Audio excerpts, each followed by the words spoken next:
sommes le 31 juillet, 1401 mètres, au col de Cornille.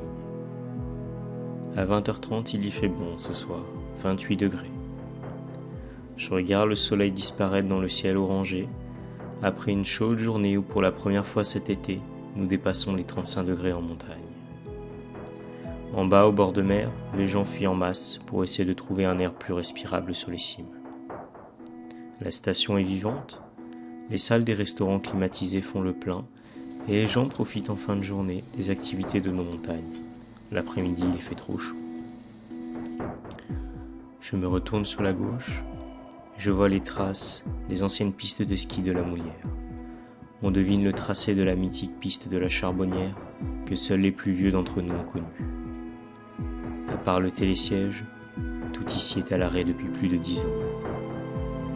Les enfants d'aujourd'hui ont du mal à croire qu'à une époque, ici l'hiver tout était blanc.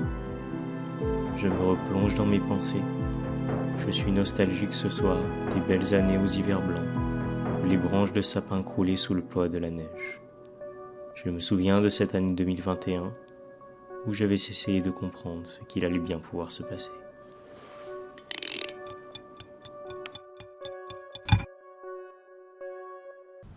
Bonjour, la station de Lodiberg-la-Moulière fait partie des stations de sport d'hiver des Alpes françaises les plus proches de la mer Méditerranée. Avec un peu moins de 30 km de piste et 7 remontées mécaniques entre 1270 et 1642 mètres d'altitude, c'est également la plus basse des Alpes-Maritimes. Elle fait donc face à de nombreux défis. Plongeons dans son histoire pour comprendre son fonctionnement et voir comment elle peut aborder l'avenir. On peut décomposer le département des Alpes-Maritimes en deux parties. Tout d'abord les Alpes, qui couvrent pour 80% de sa superficie, caractérisée par un paysage de moyenne et de haute montagne. Puis enfin la mer, qui représente 20% de sa superficie, qui constitue la bande côtière. 90% de la population des Alpes-Maritimes vivent dans les 20% que constitue cette bande côtière. Plusieurs massifs montagneux occupent l'espace.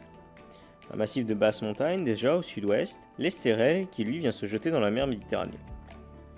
Ensuite, un massif de haute montagne, surtout le nord et l'est du département, c'est le massif du Mercantour qui est précédé par le massif des Préalpes de Nice. Et enfin, au milieu du département, un massif de moyenne montagne à l'ouest du fleuve Var, les Préalpes d'Azur ou les Préalpes de Grasse, dont la frontière ouest est le département du Var, la frontière nord, la vallée de l'Estéron, et la frontière est, le fleuve Var. On reconnaît ce massif sur une carte assez facilement avec les stries horizontaux que forment les grands pans de la montagne. Ces falaises calcaires, qu'on appelle aussi baous, sont de véritables frontières entre le climat du littoral et celui des montagnes. Avec un sommet à 1800 mètres d'altitude sur la montagne du Chéron et bénéficiant d'une topographie particulière lui garantissant des conditions froides en hiver, on y pratique les sports d'hiver depuis des décennies. Le principal atout pour ce territoire, c'est de pouvoir attirer tout le bassin de population du littoral, puisque l'on peut y dévaler les pistes à moins d'1 heure de route et le tout vue mer.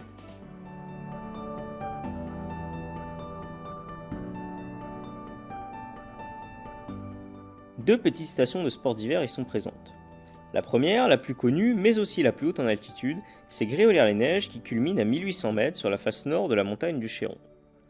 La seconde, plus discrète à l'ouest, sur la montagne de Lodiberg avec un sommet à 1642 mètres d'altitude. C'est la station de Lodiberg-la-Moulière. Au milieu d'une forêt de sapins, elle est située à cheval sur les communes de Caille et d'Andon. Andon, parlons-en, puisque c'est dans un petit hameau du vaste territoire de cette commune que tout a commencé.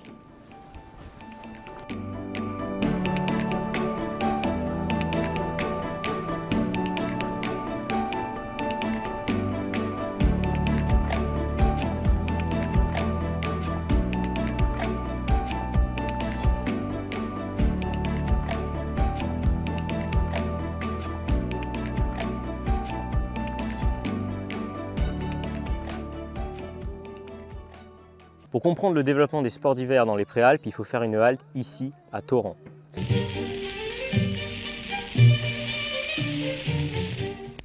Thorens même remonte à la fin du siècle dernier. Un groupe de médecins anglais avait observé que son climat était exceptionnel et il avait décidé d'y faire une station de tourisme et une station de santé, telles qu'elles étaient conçues à cette époque-là, et telles que je crois le sont encore en Suisse, Montana, Davos. Et ils se sont un peu inspirés de ce qui s'était fait à cette époque-là, là-bas, pour créer Torrent. Torrent fut très lancé, puisqu'à une époque, il y avait les jeux, dans un local qui s'appelle encore la Casinette. Un président de la République est venu y faire une revue de troupes. Torrent devient donc une station de cure et une station de tourisme. On y érige des grandes villas, des résidences et des hôtels aux influences architecturales, russes ou anglaises. Personnalités, écrivains, hommes politiques, on l'a compris, tout le monde veut venir ici à Torrent. Chère maman, Louise va beaucoup mieux. Le climat de Torrent lui fait beaucoup de bien. Nous devrions redescendre d'ici 3 semaines. Les journées sont magnifiques. Je t'embrasse. Jean. Au début des années 1900, on décide d'exploiter Torrent l'hiver pour y faire une station 4 saisons. On y pratique le ski, le bobsleigh ou encore le patin à glace sur le lac gelé transformé en patinoire pour l'occasion. Des liaisons régulières en autobus sont même mises en place entre Cannes, Grasse et Torrent. La journée de mercredi a été particulièrement animée et brillante. Près de 30 patineurs sur la patinoire. Presque autant d'amateurs de ski et de bobsleigh sur les 2 pistes. À 1250 mètres d'altitude, Torrent est une station climatique réputée pour son climat doux et revigorant. Torrent connaît ses années de gloire jusque dans les années 20, puis décline fortement à partir de l'après-guerre. Mais qu'est-ce qui rend le climat de Torrent et des Préalpes d'Azur si spécial ? Pour répondre à cette question, je suis allé voir un spécialiste, Nicolas Martin, enseignant-chercheur et climatologue à l'Université de Nice. Oui, bonjour d'abord. Donc le climat qui caractérise les Préalpes d'Azur, c'est un climat avant tout méditerranéen, puisqu'on est à proximité de la mer Méditerranée, on est sur l'arc méditerranéen français, et donc on a un climat méditerranéen qui est marqué par des saisons très distinctes. On a un été qui est sec sur le littoral, avec parfois des orages en montagne. Pas toujours, mais parfois des orages en montagne, c'est tout à fait normal. Et à la suite de cette sécheresse estivale, on a une saison d'automne qui est marquée par des précipitations violentes, qui sont aussi un trait caractéristique du climat méditerranéen, puisque la mer, à cette époque de l'année, a été réchauffée durant tout l'été. C'est un réservoir d'énergie et d'eau. Et donc, toute cette énergie monte dans l'atmosphère. La vapeur d'eau, l'eau s'évapore, la vapeur d'eau est embarquée avec cette masse d'air. Et tout ça va tomber sur les montagnes, parce que les montagnes vont renforcer les mécanismes d'ascendance notamment, mais pas que. Et donc, on a des précipitations qui sont très violentes à l'automne, et de plus en plus violentes malheureusement. Mais on commence à voir donc un petit changement climatique. Mais encore une fois, c'était la normalité climatique. Les températures baissent tout au long de l'automne. Et en début d'hiver, on a des chutes de neige. Et une fois que ces grosses précipitations automnales sont passées, l'hiver est quand même marqué par pas autant de sécheresse qu'en plein été, mais il pleut généralement moins en plein hiver dans notre région qu'à l'automne et qu'en fin d'automne. Donc une fois que les grosses pluies sont passées, même si le froid arrive, c'est un peu trop tard, malheureusement. Le climat méditerranéen, dans les Préalpes de Grasse, c'est un climat méditerranéen qui est dégradé évidemment parce qu'on est en montagne, mais il a quand même toutes les caractéristiques du climat dans la région. Sécheresse estivale, précipitations violentes à l'automne, et puis froid et neige l'hiver quand le froid est là. Mais cela ne suffit pas. En plus de ces caractéristiques générales, la topographie du terrain de notre massif nous offre des conditions de froid très localisées que l'on appelle par ici l'effet cuvette. Je pense que tout le monde connaît le site de Gréolières-les-Neiges et la cuvette qu'il y a à Gréolières-les-Neiges. Cette cuvette, elle est propice aux inversions thermiques. Alors, ce n'est pas le record de France parce qu'il n'y a pas de station officielle à Gréolières-les-Neiges, mais je crois que ça remonte en mars 71, un truc comme ça.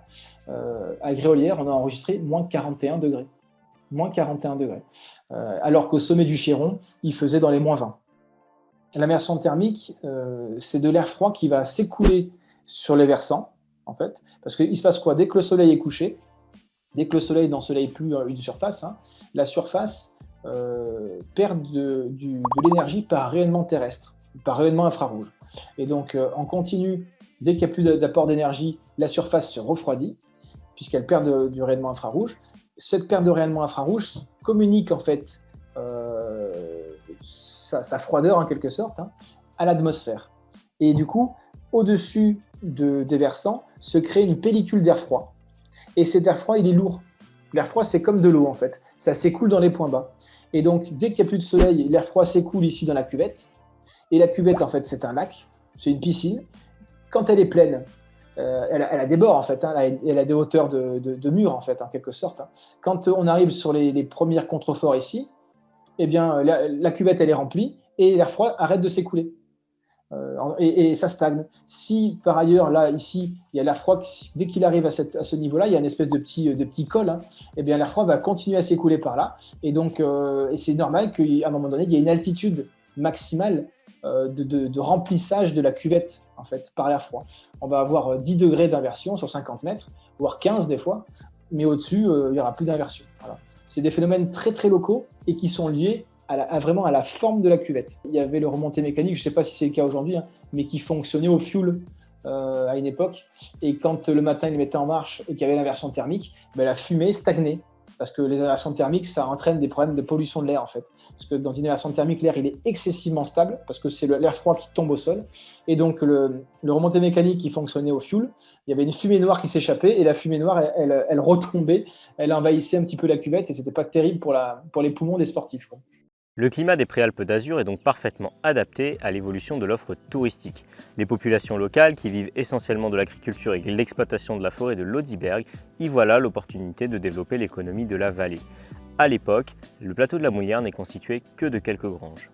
Ah oui, il y avait beaucoup de champs, ils faisaient le foin, les patates en bas dans le plan, derrière la bergerie. Qu'est-ce qu'ils faisaient? L'orge, l'avoine, le blé. En 1935, avant la guerre, on a déjà l'idée de glisser sur le mont de l'Audiberg. Suite à une décision du Conseil général, on goudronne la route du col de Cornille et on crée un parking. Les plus courageux pouvaient rejoindre le sommet en ski de randonnée à l'aide des pots de phoque. Le déneigement n'était pas aussi moderne et efficace qu'aujourd'hui. À l'époque, on déneigeait ce coin reculé à l'aide d'un attelage. Dans le courant des années 50, la toute première remontée mécanique du massif fit son apparition dans la plaine de Caille. Maumont et Jeannot Audibert construisent un fil-neige sur les petits coteaux pré-d'Andon, fonctionnant avec une roue de tracteur comme poulie motrice et un moteur de camion.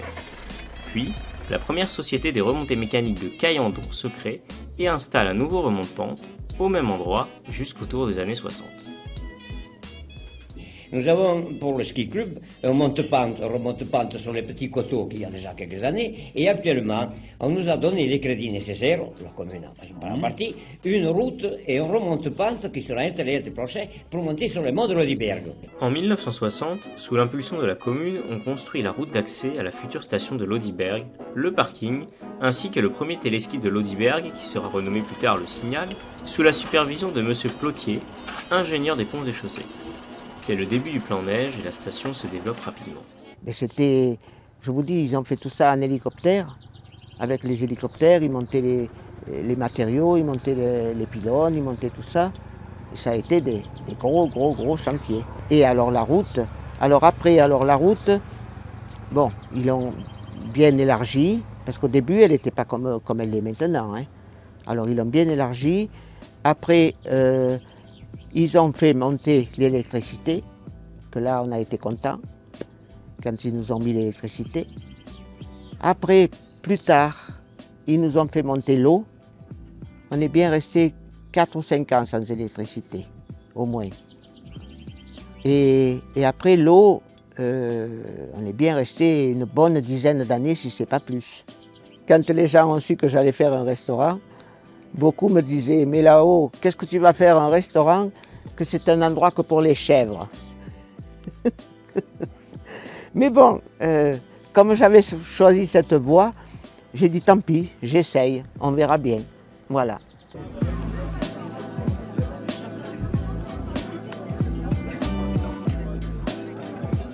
Huguette a construit son établissement très tôt sur des terrains cédés par son père, qui était alors exploitant forestier. À 82 ans, Huguette tient encore aujourd'hui son restaurant qui est devenu une véritable institution. Des gens font des centaines, voire des milliers de kilomètres pour venir manger ici au Christiana. Huguette, c'est un petit peu la Maïté des Alpes du Sud. Avant que je sois là, ils avaient fait une petite buvette une petite buvette qui vendait un peu des cafés, ceux de la station du téléski, qui s'occupaient des téléskis. Et une petite buvette à une cabane qui était là au premier téléski.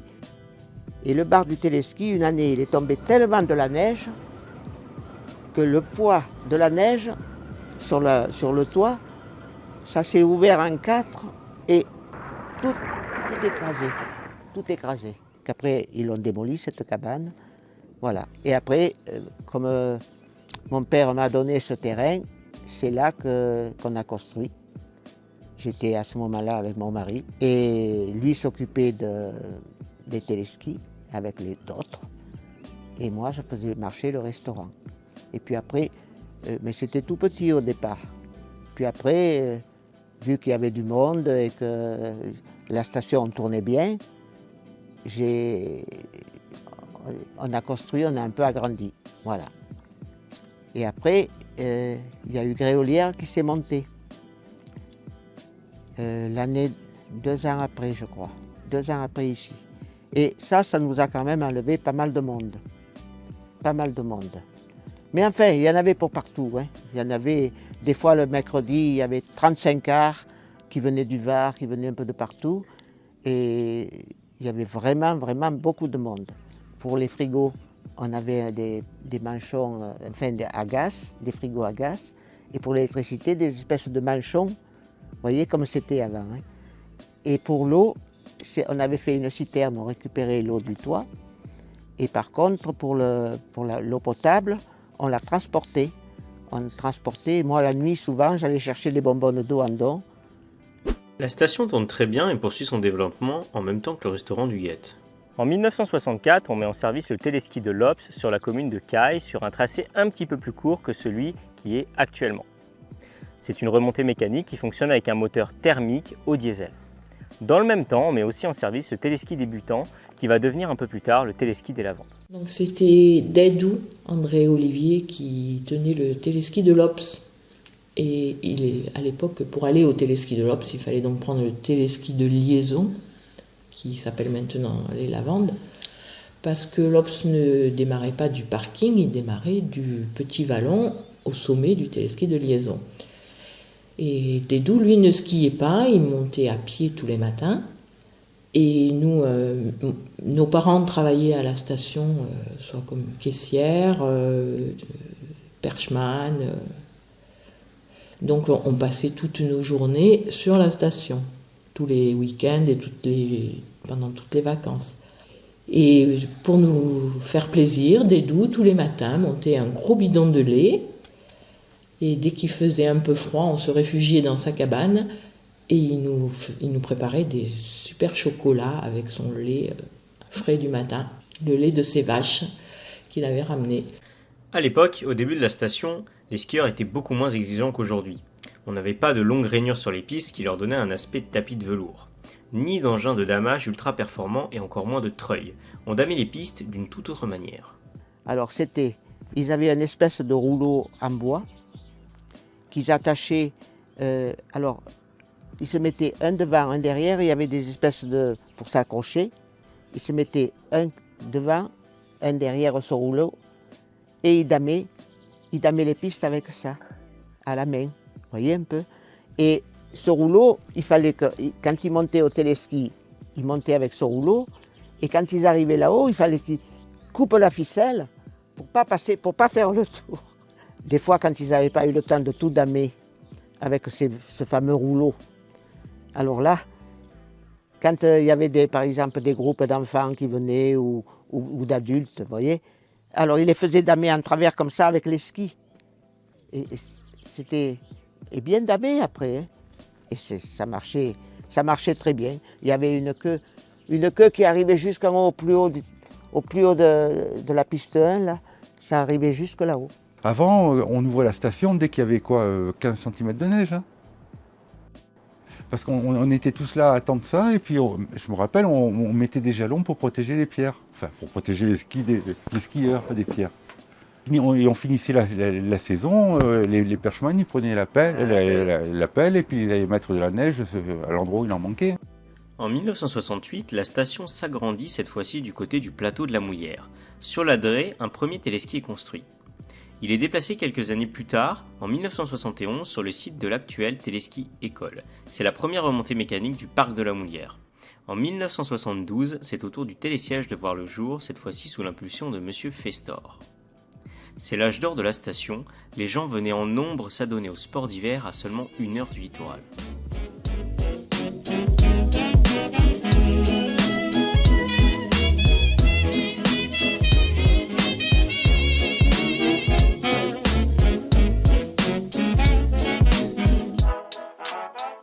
Il y avait énormément de monde. Énormément. C'était notre station de cœur, donc on y était volontiers et puis on se donnait à fond, quoi. Même si on n'avait pas beaucoup de moyens, on faisait en sorte que les gens soient contents et que ça fonctionne. Au début, c'était pas gagné, hein. On avait les chiottes à la turque, donc c'était juste un trou, hein. La location de ski, c'était une cabane en tôle. Et les gens étaient là. Et, c'était ma femme qui tenait la location de ski. Oh, mais il y a certains dimanches, elle faisait 10 000 francs. Hein. Il fallait voir le monde qu'il y avait. Hein. Des fois, les voitures, le parking était plein. Toute la route, là, les voitures étaient garées, et puis elles se sont garées sur le parking des Flocons. Hein. On avait un bon restaurant, là aussi. Il y avait une boîte de nuit. C'était au pied des pistes. C'était une grosse cabane, un gros Algeco énorme. Et donc ça faisait cafétéria, et la nuit, ça faisait boîte de nuit. Mais même quand la station ne fonctionnait pas, il tournait bien. Hein. En 1978, l'Obs s'est rallongé sur sa partie aval pour rejoindre le parking et prendre la disposition qu'il a actuellement. Mais c'est surtout sur le secteur de la Charbonnière qu'on va installer un téléski et créer la dernière extension en date de la station. Le nom de cette remontée mécanique renvoie au passé. Au début du XXe siècle, le chauffage au charbon était très répandu et l'exploitation du bois très importante. On y cherchait des endroits abrités du vent pour construire des structures d'une quinzaine de mètres de diamètre qu'on allumait. Le bois s'y consumait, ensuite on ramassait le charbon. Ce secteur de la Charbonnière remplit le rôle de secteur confirmé de la station, avec la seule piste noire sur laquelle se déroule bon nombre de compétitions. Après, un peu plus tard, ils ont fait celui de la Charbonnière, en bas. Oui, il y a eu une caisse, il y a eu même une cafétéria. Derrière le téléski, oui, il y avait une belle cabane là. Et donc il y avait la cabane avec l'armoire électrique. Plus derrière, il y avait la partie cafétéria. Dessous les sapins, c'est vrai que là on avait des cabanes en tôle dans lesquelles on avait toutes nos pièces détachées de réparation. Quand on faisait les courses, c'était là. On avait le départ, donc quand on arrive en haut du tire-fesse, là, on descend. Et après, en face, on avait le départ tout en haut. On remontait, on avait le départ tout en haut. Côté Charbonnière, c'était avec les tickets polyvalents. On avait les tickets polyvalents. Ça nous permettait de faire la liaison. Mais sinon, avant la Charbonnière, on avait le forfait La Moulière et le forfait Lodiberg. Donc quand on faisait la liaison, des fois, suivant sur quel perchement on tombait, on était coincé à Lodiberg. Ou alors il fallait prendre l'Obs. Voilà. L'Obs, on avait le droit. Mais par contre, si on descendait au Signal, on était bloqué, suivant le perchement. 3 autres remontées mécaniques existaient sur la station. La première était située à Andon, près des Tennis. La seconde était le téléski de la Gaudie, adossé au restaurant du même nom. Il y avait aussi une 3e remontée mécanique qui facilitait la liaison des skieurs entre Lodiberg et la Moulière. C'était le téléski du Sommet qui a été démonté dans les années 2000. Un projet de remplacement a même vu le jour mais n'a pas abouti, notamment pour des problèmes fonciers et environnementaux.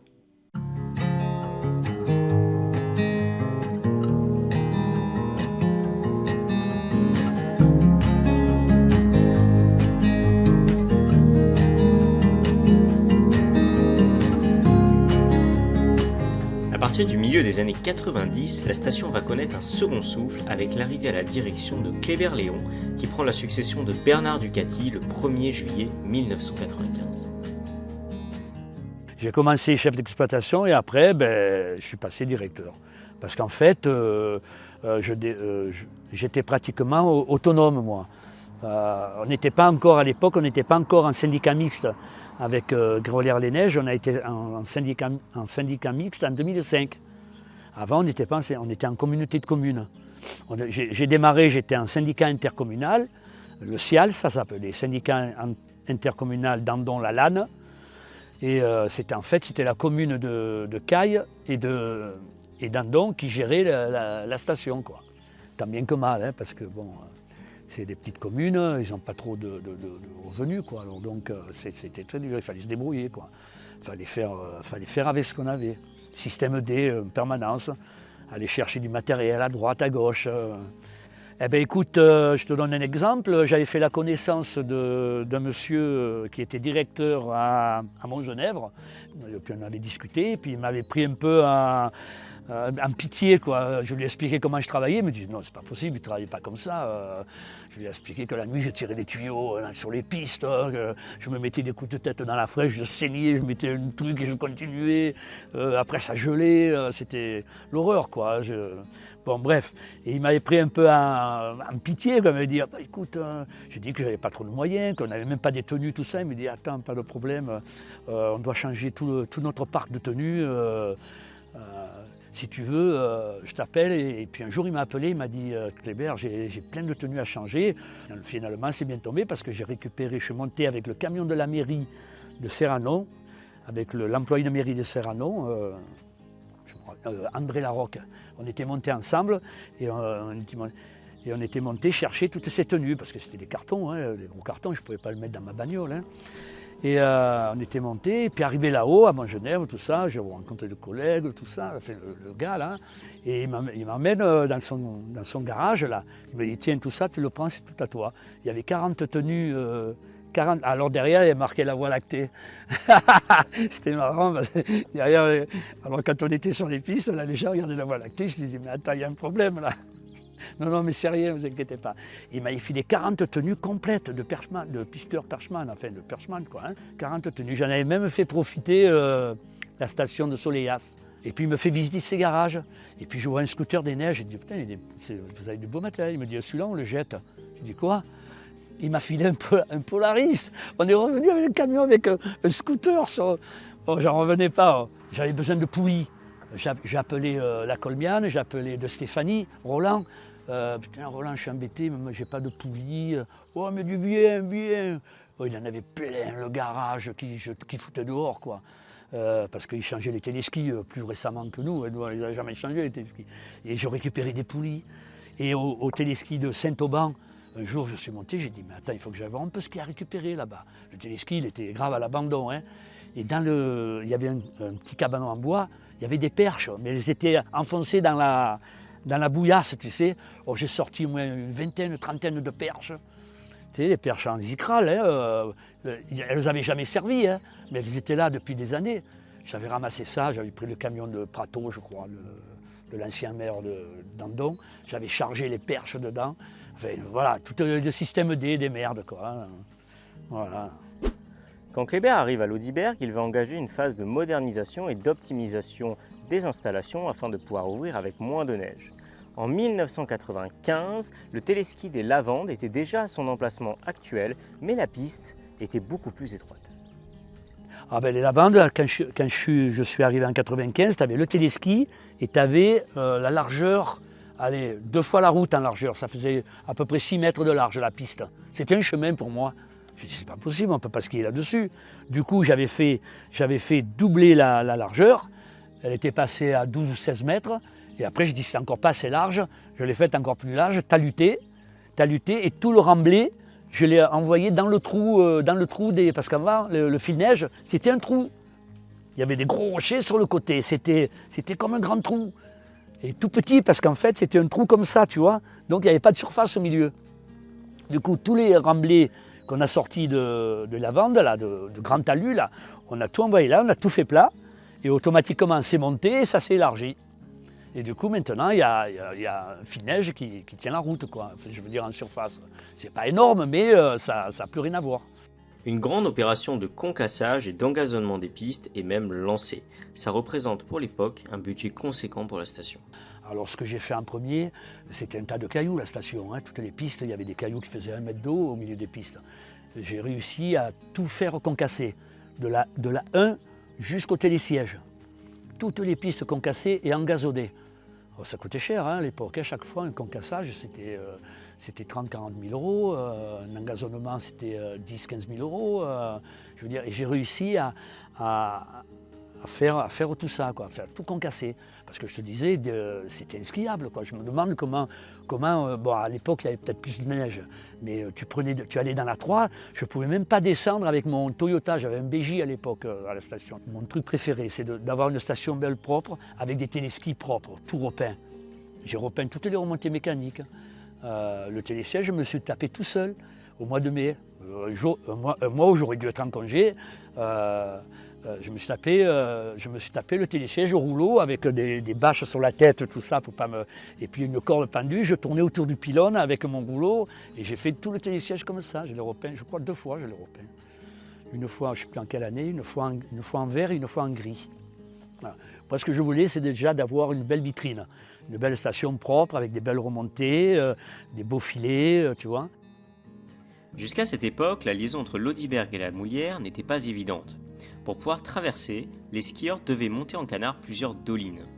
Les travaux sont donc entrepris pour créer une tranchée et aplanir un peu le sommet pour faciliter le passage des skieurs de l'Audiberg vers la Moulière.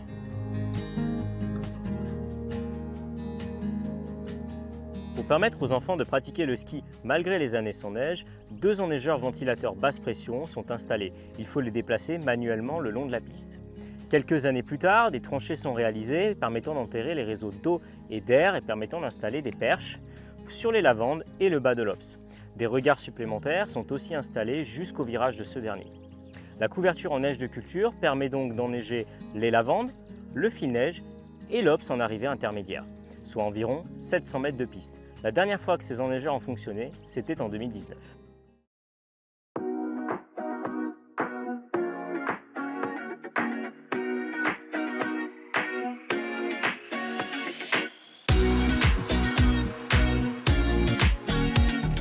Le début des années 90 va aussi permettre le développement des activités estivales. La Moulière est une des premières stations à accueillir une toute nouvelle discipline, le VTT de descente. Je me rappelle, c'est que Bernard Ducati avait déjà créé 2 ans avant les activités estivales, avec les vélos quoi, hein, avec 2 pistes de descente. Et du coup j'ai pris la suite et j'ai continué ce qu'il avait déjà commencé, quoi. Bon, ça s'est pas trop mal passé finalement. Il y avait moins de monde que maintenant.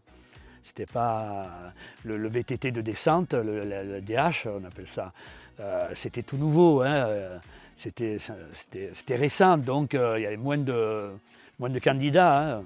Au début, il n'y avait pas grand monde, hein. Pour te dire, des fois j'attendais le train, j'ai commencé au télésiège avec une petite table, un parasol et ma petite caisse en fer avec les tickets et les petites pièces de monnaie, tu vois, pour te dire qu'il ne pouvait pas y avoir grand monde. Hein. Et petit à petit, c'est venu, du coup, je me suis dit, oh, mais ça commence un peu à prendre, il faut faire quelque chose de mieux. Du coup, j'ai récupéré le chalet de l'école de ski qu'il y avait, parce qu'avant, il y avait une école de ski à la Moulière, à côté des toilettes. Il y avait un chalet, c'est le chalet qui est actuellement là. Et un jour, quand une entreprise de tram est venue me faire la grande visite du télésiège, ils avaient une grue, je leur ai dit, vous ne pouvez pas aller me chercher le chalet pour me le mettre là. Et les collègues, ils m'ont pris le chalet, ils me l'ont emmené au pied du télésiège. Alors j'ai commencé à mettre un chalet, à mettre une vraie caisse, tout ça. Tiens-toi bien, dans le chalet, on faisait snack, on a fait snack. Oh, on avait les tickets, on vendait les tickets, on avait la rôtissoire, le micro-ondes, on faisait les gobes, on faisait plein de trucs. Ouais, ça marchait du feu de Dieu. Et après, on est passé à la vitesse supérieure au niveau des pistes. Parce que de 2 pistes, quand je suis arrivé, quand je suis parti en 2015, il y en avait 17 de pistes. Hein. 17 pistes. Puis moi, j'avais pas de tracteur, j'avais pas de brouette à moteur. Tout à la brouette, au râteau, à la pelle et à la pioche. Puis après, j'ai commencé à faire des passerelles, tu sais, pour imiter tous les blocs de rochers. J'ai fait tout des passerelles, tu vois. Pour compléter l'offre, la station met en place du tir à l'arc, mais surtout, le directeur se lance dans la réalisation d'un golf. Le golf montagnard, 9 trous, mais ça allait jusqu'après le petit téléski au fond, là-bas. Ah ouais, ça descendait derrière le cabanon, tu sais, le grand cabanon. Mais je passais la tondeuse et tout, le matin, à 6 h du matin, je faisais tous les ronds. Avec une cuillère, j'avais scellé des PVC, tu sais, pour faire le putt, avec un petit PVC à l'intérieur pour mettre le drapeau. Tu t'imagines? La station rentre donc dans une période où elle fonctionne aussi bien l'été que l'hiver. Elle possédait même un club des sports qui ferma à la fin des années 90.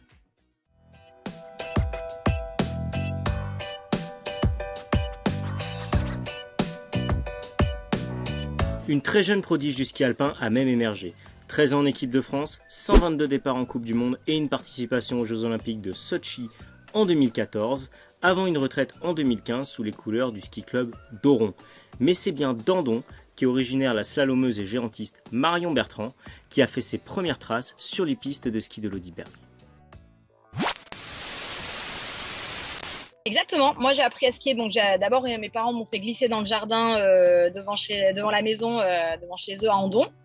Et ensuite, j'ai commencé à skier à l'Audiberg. Alors, je pense que j'avais un moniteur, mais je ne me souviens pas trop. Et après, je suis rentrée au ski club à 5 ans. Et je voulais à tout prix aller au ski club, en fait. Et donc, finalement, j'ai commencé les entraînements au ski club à 5 ans avec Jean-Marie Pellegrino. Et ensuite, il y avait le ski scolaire, donc j'étais tout le temps au ski, les week-ends au ski, les vacances scolaires au ski, les mercredis après-midi au ski. Et j'étais une folle. Moi, mon but, c'était de faire du ski. Et quand elle me mettait sur les skis, ma mère, je ne faisais que ça. Je m'arrêtais même pas. En fait, vu à l'Audiberg, il n'y avait pas grand monde. Donc, en fait, je faisais que tourner. Je montais au téléski, je skiais, je remontais direct. Je faisais que tourner toute la journée. Et il fallait qu'elle m'arrête, ma mère, pour manger à midi. Je faisais un maximum de tours. C'était un truc de fou, c'était ma passion, quoi. Ma toute première course, je croyais que je l'avais faite à l'Audiberg, mais ma mère m'a dit il n'y a pas très longtemps que je l'ai faite à Gréolière. À 11 ans, le ski club il a coulé, il n'y avait plus rien, donc je suis partie au club d'Oron et Jean-Marie Pellegrino, qui était mon entraîneur au ski club de l'Audiberg, il m'a suivi, il a été entraîneur au club d'Oron, donc ça a été mon entraîneur toute ma vie en fait. Marion poursuit son entraînement et rejoint l'équipe de France, mais la station de ski de l'Audiberg n'est jamais très loin dans son esprit.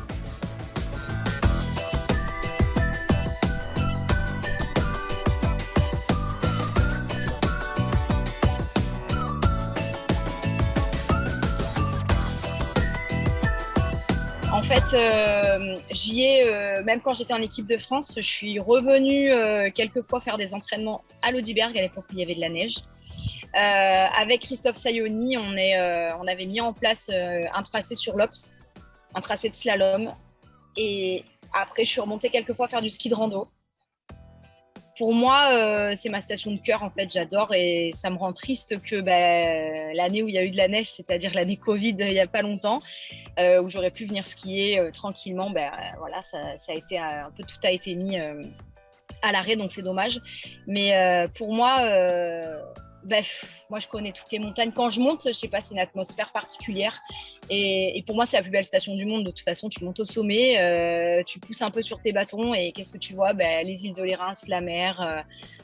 C'est le kiff, quoi. C'est trop beau. Tu skis. L'après-midi, si tu veux, tu vas à la mer. Quand j'étais petite, donc moi j'habite à Andon, hein, donc j'habite à 2 km de la station. Et il y avait le ski club de l'Audiberg, donc ils avaient un petit local. Il y avait des lits superposés. Je me souviens que c'était des lits superposés où il y avait 4 lits superposés. C'est un truc de fou, je me rappelle de ça. Et je voulais à tout prix dormir avec eux parce que je voulais être avec les copains, tout ça. Et donc on avait dormi là. Et il avait neigé, mais neigé, des tonnes de neige à l'époque. Et donc Jean-Marie, mon entraîneur, il avait tracé le téléski était fermé tellement qu'il avait neigé. Et donc, on montait à pied et on faisait le ski. On avait tracé un parallèle et donc on remontait à pied. On avait fait une journée de ski comme ça pour redescendre à la maison. Donc, il y avait des skis de fond stockés dans le local du ski club. Et pour redescendre à la maison, on était redescendu sur la route en ski de fond.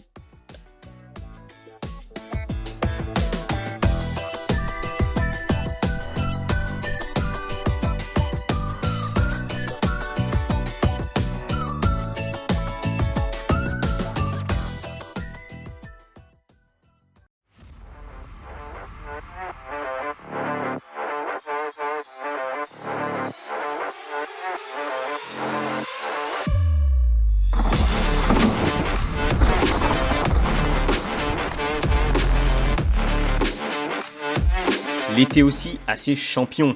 La Moulière a été l'un des premiers sites à ouvrir pour les activités estivales. Le télésiège en est même l'épine dorsale. Il permet de donner l'accès aux pistes de VTT qui accueillent des compétitions depuis les années 90. Chaque année, le site accueille des épreuves officielles dont la DH départementale. Les pistes sont connues pour être exigeantes et nécessitant de l'engagement. Des grands noms comme l'ancien champion du monde Jean-Pierre Bruni ou son fils, l'actuel champion du monde Loïc Bruni, sont venus s'entraîner sur les pistes de la Moulière.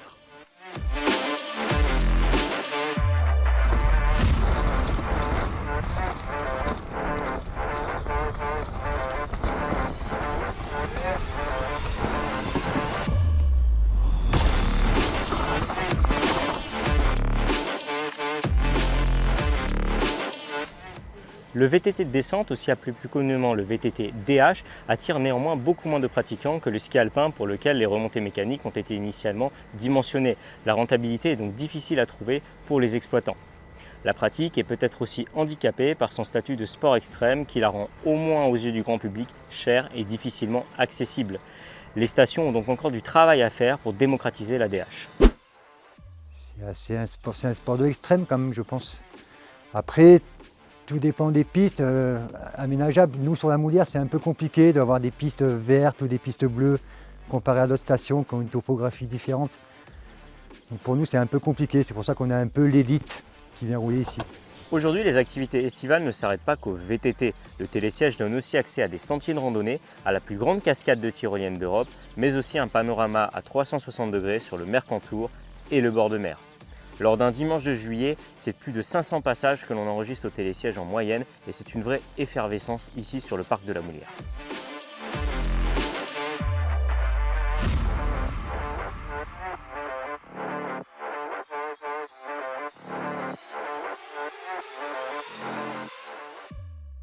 À partir des années 2000, les années sans neige sont plus fréquentes et la période d'ouverture est plus courte qu'auparavant. Mais même quand l'or blanc n'est pas là, il faut pourtant entretenir le parc de remontée mécanique. C'est l'entretien, c'est-à-dire on va commencer à refaire tout ce qui est sur les bonnes saisons où tout l'été ski tourne. Il y a beaucoup de caoutchouc, de poulies à changer, des axes à changer, des roulements à changer, l'entretien des perches, parce que nous avons beaucoup de téléskis dans nos stations. Donc voilà, donc en fait c'est beaucoup d'entretien de maintenance, de changer des roulements, des axes, des poulies, l'entretien des câbles, ainsi que des agrès, tout ce qui est perche, un peu, et des grosses visites, quoi. En termes de travail, c'est quand même quelque chose qui vous prend une dizaine, voire 15 semaines pour notre site à nous. Quelques personnes pensent qu'ils sont vétustes, mais non, ils sont super bien entretenus, ils tournent très bien. Voilà, c'est pas un coût exceptionnel. Tous les gros travaux ont été faits, les 30, les dernières grosses visites. Donc maintenant, après, c'est la maintenance et faire au mieux pour que ça tourne comme il faut et faire l'entretien qu'il y a à faire dessus. Un petit coup de peinture, un petit coup de dressage, un petit coup de caoutchouc. Depuis 2016, la station a de plus en plus de mal à ouvrir l'hiver. Le problème est le même sur la station voisine de Gréolières-les-Neiges. À l'échelle du pays, c'est toutes les stations de moyenne montagne qui ont de plus en plus de mal à ouvrir leur domaine skiable. 2022 marque même une année record avec un équivalent en eau du manteau neigeux au plus bas depuis plus de 50 ans dans les Alpes du Sud. Est-ce un phénomène isolé ou une vraie tendance? Est-ce qu'il neige moins qu'avant?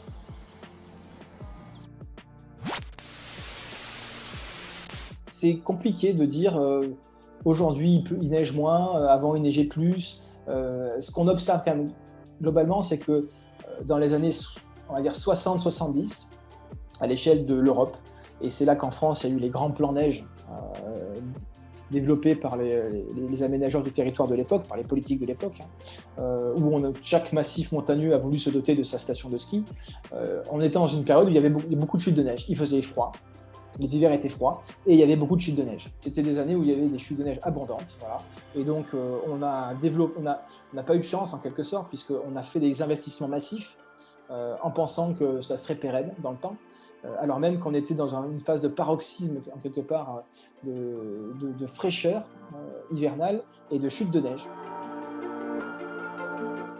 Les années 60-70 étaient donc des années supérieures aux moyennes normales d'enneigement. Néanmoins, il est impossible de nier un changement climatique déjà bien en place dans nos montagnes. Les Alpes se sont en moyenne déjà réchauffées de 2 degrés et ont tendance à se réchauffer plus vite que le reste de l'hémisphère nord. Certains glaciers, comme la mer de glace, menacent de disparaître. La principale cause de la baisse de l'enneigement dans la chaîne alpine est la remontée de la limite pluie-neige et donc de l'isotherme 0 degré.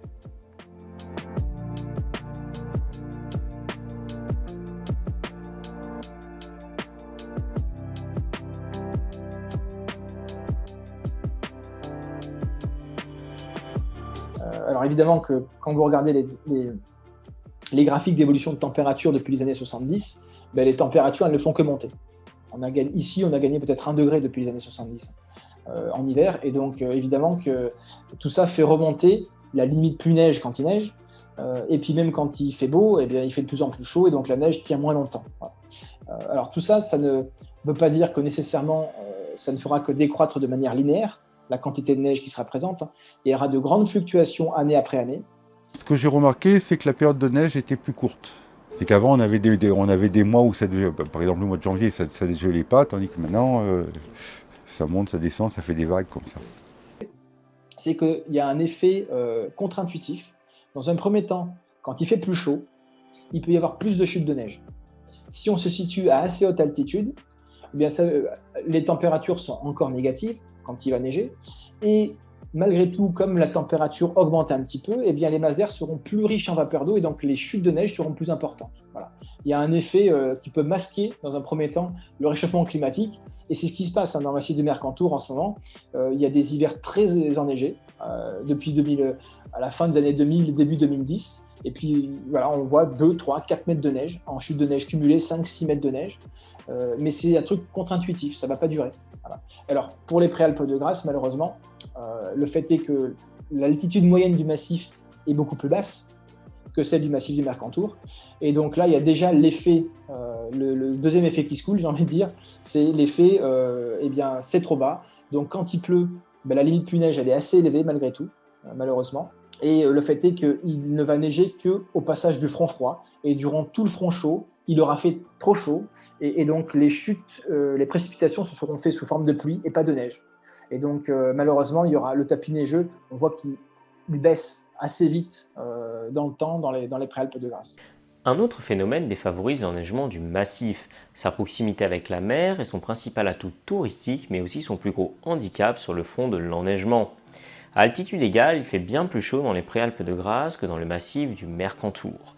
Il arrive régulièrement qu'il neige à Saint-Étienne-de-Tinée à 1150 mètres et que dans le même temps, il pleuve en haut du Chéron à 1800 mètres.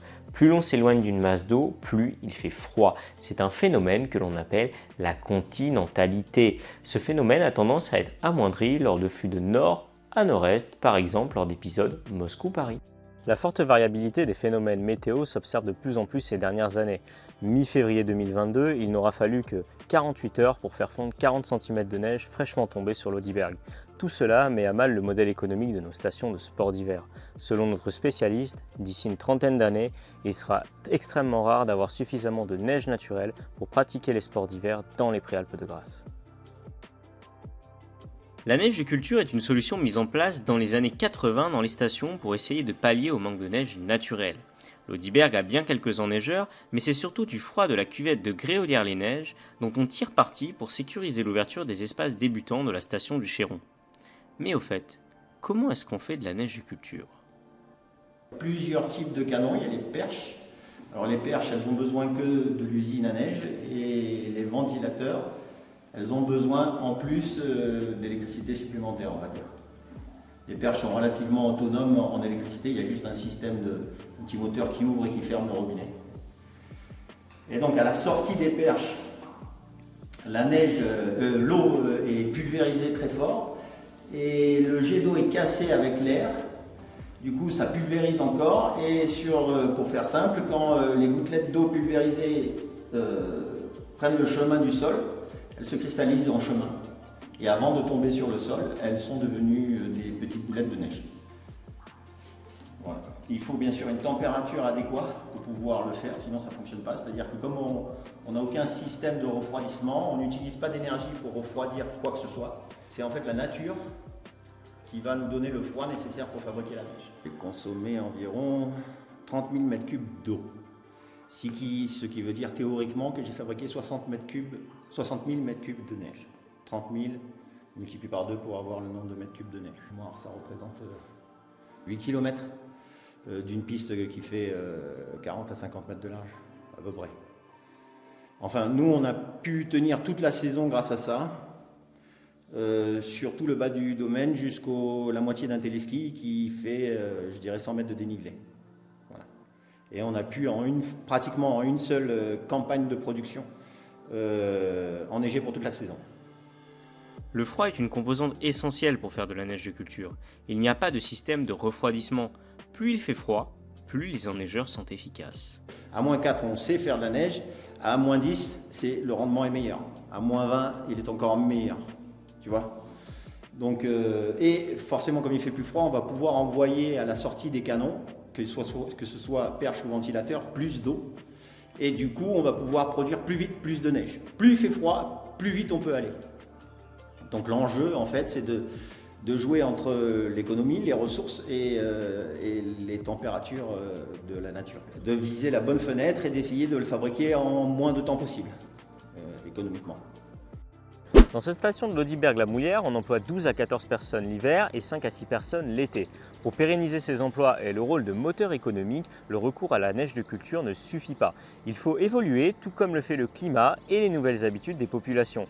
Le modèle du tout-ski s'estompe et ce phénomène est visible dans toutes les stations du pays. Le choix du studio et de la journée de ski de 9h à 17h laisse place à des souhaits d'hébergement plus confortables et à des activités plus tournées vers la nature. Ski de randonnée, raquettes, ski nordique, luge ou alors à des activités plus ludiques comme par exemple la visite des usines à neige. L'exploitation d'un domaine skiable souffre également d'une mauvaise image écologique, souvent surévaluée bien que non négligeable. Le premier poste d'émission de gaz à effet de serre lors de vacances au ski étant le trajet en voiture du domicile jusqu'à la station. Le ski étant une pratique chère attire de moins en moins les jeunes et leur nombre a tendance à baisser d'année en année. La diversification des activités semble donc vitale pour maintenir l'exploitation des remontées mécaniques et la rentabilité des installations. Les stations ont donc de plus en plus tendance à orienter une part importante de leur budget vers un modèle 4 saisons. Le télésiège de la Moulière est un modèle lorsque l'on parle de diversification des activités. Construit en 1972 à l'âge d'or du ski, il fête cette année ses 50 ans. Je pense que ça commence à faire très vieux, 50 ans. Après, elle marche parfaitement. Elle est entretenue, je pense, parfaitement. On fait les visites qu'il faut faire. Maintenant, elles ont un coût. Mais pour ma part, je pense qu'on peut encore durer 5-10 ans. Pour le moment, je pense que c'est peut-être jouable, en sachant de faire des belles saisons d'été, quoi. Il faut espérer ça. Je pense que le charme de la Moulière, c'est quand même sa remontée mécanique qui a 50 ans, et pourquoi pas en faire un musée de remontée mécanique.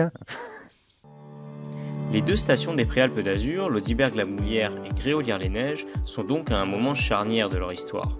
Pour comprendre mieux les enjeux d'aujourd'hui et ceux de demain, je suis allé à la rencontre de Marion Luigi, directrice du SMGA.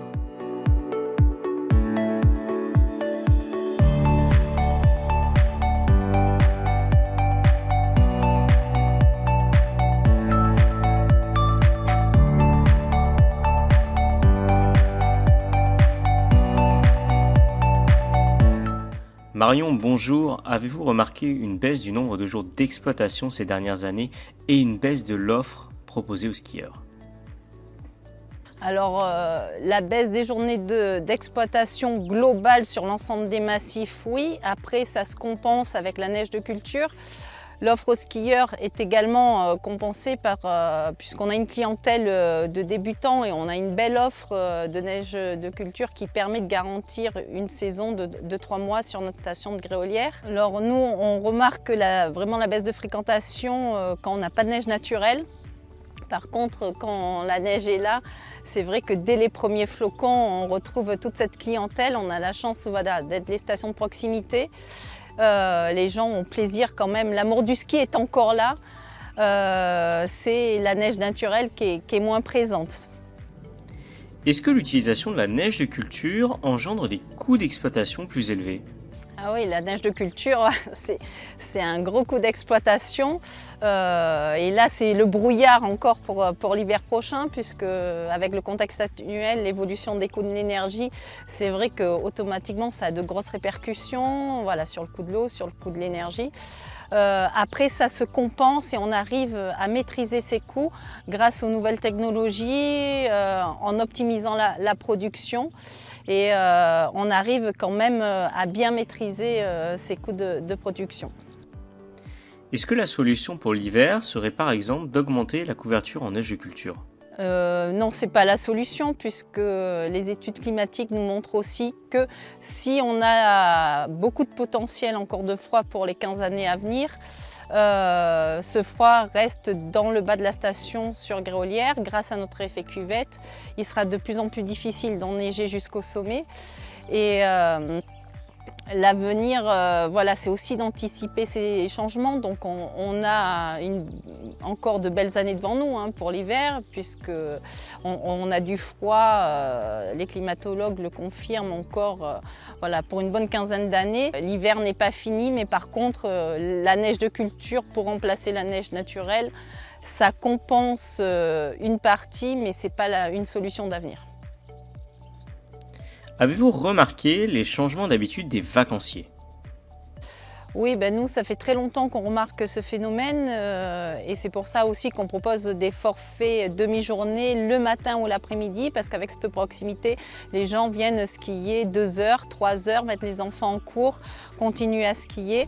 On continue aussi à développer les offres aux alentours. On a repris le domaine nordique sur Gréolières et on voit beaucoup aussi de personnes qui viennent maintenant déposer les enfants en cours de ski, aller faire leurs 2 heures de ski de fond et puis revenir les récupérer. Donc ça permet de profiter pleinement de l'espace et de nos possibilités. Est-ce que l'exploitation estivale, notamment sur la Moulière, est essentielle pour l'équilibre économique et est-ce que c'est une activité en croissance ? Ah oui, toute l'activité développée sur le parc de la Moulière, où ce site a été vraiment précurseur en bike park, avec toutes les activités de pleine nature, que ce soit la Via Souterrata, l'acrobranche, maintenant la cascade de Tyrolienne et toutes les activités hautes qu'on peut y faire. On le voit hein, sur les chiffres depuis l'ouverture, chaque année on accueille de plus en plus de personnes. Nous, on peut les contrôler par rapport au passage au télésiège. Et c'est vrai que c'est une activité qui est croissante et qui est vraiment moteur pour tout le territoire. Le site est de plus en plus connu. Un site de proximité, ça vient du Var, du 04, de la Côte d'Azur et ça fait travailler tous les commerces aux alentours. Marion, est-on appelé à développer encore plus le modèle 4 saisons ? Oui, on travaille beaucoup sur ce développement des 2 sites et même des 3 sites puisque l'été est très bien développé sur la Moulière et on a des projets de développement du massif de l'Audiberg dans sa globalité et de l'Audiberg et bien sûr de Gréolières. Donc le développement est en parfaite complémentarité en fait avec les sites. L'idée c'est de pouvoir proposer une offre de destination et de séjour où les gens viennent et peuvent pratiquer différentes activités. Sur ce territoire, on est finalement à 30 minutes de tout, donc on peut très facilement venir une demi-journée sur Gréolières, une demi-journée sur l'Audiberg ou passer une journée entière à la Moulière et puis le lendemain basculer, s'arrêter aussi au domaine du Haut-Oran. Donc voilà, on a une multitude d'activités, d'expériences à faire vivre et à partager. On est tellement bien dans nos stations que j'invite tout le monde à venir nous retrouver, nous rejoindre pour passer d'agréables moments. Le maître mot de l'avenir est donc l'adaptation. Il faut savoir s'adapter au changement climatique et cela relève de nombreux défis. Il faut savoir faire preuve de souplesse et de réactivité. Les précipitations se produisant le plus souvent à l'automne, les équipes du SMGA veulent être prêtes dès le 15 novembre pour ouvrir leur domaine skiable si les conditions le permettent. L'étude ClimSnow, commandée en 2021 par la région, a permis de donner de la visibilité aux exploitants des stations des Alpes du Sud. C'est essentiel pour orienter leurs investissements et leur orientation. Le SMGA, par exemple, souhaite continuer à développer le ski scolaire sur Gréolières-les-Neiges et pouvoir faire découvrir la montagne aux enfants. L'adaptation à l'évolution des envies des vacanciers est aussi à prendre en compte, avec aujourd'hui des réflexions qui sont menées sur la création de pistes de ski de randonnée ou d'espaces luge. Une luge 4 saisons va même très bientôt faire son apparition sur la station de Gréolières-les-Neiges. L'exploitation estivale aussi a ses défis, comme arriver à démocratiser plus le VTT ou à trouver des activités famille animées par les professionnels de la montagne à travers des ateliers ludiques dédiés à la nature ou à la biodiversité, comme par exemple la balade Mélodie des plantes ou la découverte du ciel étoilé, des activités qui sont déjà aujourd'hui disponibles dans nos stations. Les préoccupations environnementales étant en première ligne, il s'agit de concilier économie et protection des espaces naturels et de la nature. C'était notre station de cœur, donc on y était volontiers et puis on se donnait à fond, quoi. L'Audiberg, c'est ma vie. Je ne pourrais pas vivre sans ça. C'est un peu une partie de ma vie, quoi, quand même, on va dire. Hein. C'est quand même 20 ans de ma vie, quoi. Hein. Il fallait pas toucher, quoi. Hein. Fallait pas. Pour moi, c'est ma station de cœur, en fait. J'adore. toutes les personnes, même sans les vététistes, respirent le bonheur, quoi. Ces stations, c'est toute ma jeunesse, toute mon enfance et maintenant mon milieu professionnel. Et c'est plein de beaux souvenirs, ces stations. La montagne nous offre le décor, à nous d'écrire l'histoire qui va avec. Cette citation de Nicolas Elmbacher se prête parfaitement à l'histoire de nos stations. La neige a fédéré, a révélé des entrepreneurs, créé des passions et généré beaucoup d'émotions, certains ayant même consacré leur vie. Aujourd'hui, le changement climatique oblige les acteurs et les politiques à réfléchir différemment. Le renouvellement dans le respect des traditions et de l'environnement est le prochain grand défi pour ces pionniers du monde de l'après-tout-ski. C'est un nouveau chapitre de notre belle histoire, mais certainement pas la fin du livre.